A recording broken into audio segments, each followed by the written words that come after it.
প্রিয় দর্শক, ইতিমধ্যে আপনারা দেখতে পাচ্ছেন আমি এক লটকা বাগানে এসেছি।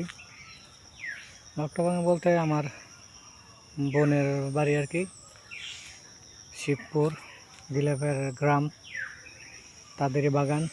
এটা লটকা বাগান। কি সুন্দর লটকা, মনোরম পরিবেশ, গাছপালা এখানে প্রচুর।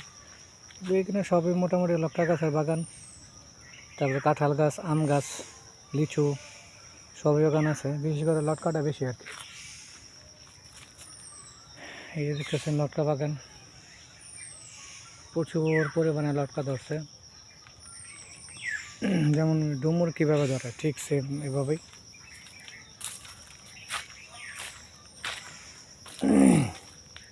অনেক সুন্দর একটা গ্রাম, মনোরম পরিবেশ, একদম নিরিবিলি, গাছগাছালি, অক্সিজেন।